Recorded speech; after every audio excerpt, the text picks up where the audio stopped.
Nabi Adam ketika turun di bumi, itu keresahan pertama itu bukan karena kurang makanan atau kurang minuman itu enggak. Beliau turun di bumi mendapati bangsa yang lain, kalau dalam kitab disebut Banu Jan. Itu dia janggalnya Masya Allah. Ini orang makhluk-makhluk ini kok tidak kenal sama Allah yang menciptakannya. Kan aneh ya kalau kita hidup di Kanada terus nggak tahu PM-nya siapa, Perdana Menterinya siapa, kita hidup di Indonesia nggak tahu presidennya siapa. Itu kan aneh. Kita hidup di kampung nggak ngerti lurahnya siapa aja aneh. Ini hidup di buminya Allah kok nggak tahu Allah itu siapa.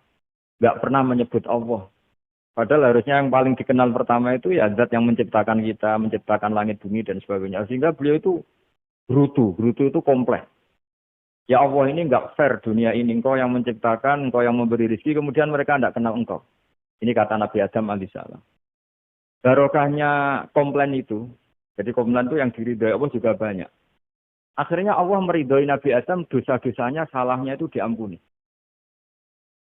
Ya ukuran seorang Nabi, beliau dianggap salah itu diampuni. Karena keresahan beliau itu takut Allah enggak dikenal.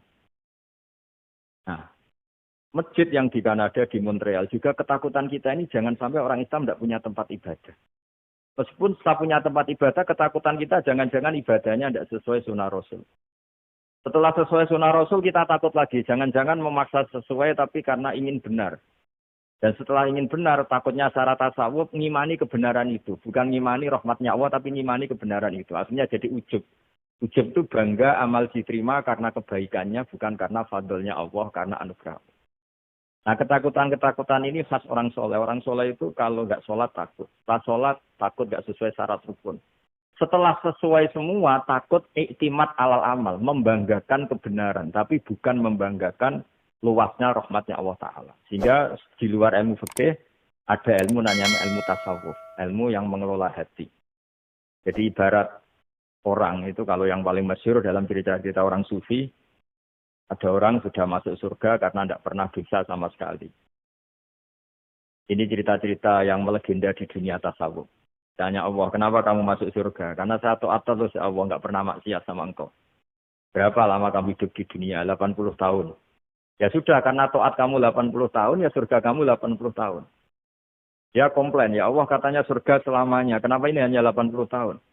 Yang selamanya itu rahmat saya. Kalau amal kamu kan terbatas 80 tahun, maka balasannya hanya 80 tahun. Nah, semenjak itu beliau sadar, oh ya Allah, masuk surga itu fadlmu, anugerahmu, amal saya tidak ada bandingannya dengan surgamu. Nah, ini jadi sehingga keyakinan ahli sunnah wal jamaah di antara ciri khasnya adalah masuk surga itu karena fadlnya Allah, karena anugerahnya Allah. Maksudnya itu, oke, kita amal, tapi amal kita tetap terbatas. Tidak memberi kontribusi pada kerajaan Allah, pada kedijayaan Allah sebagai Tuhan. Yang tidak terbatas adalah fadlnya Allah Subhanahu wa Ta'ala.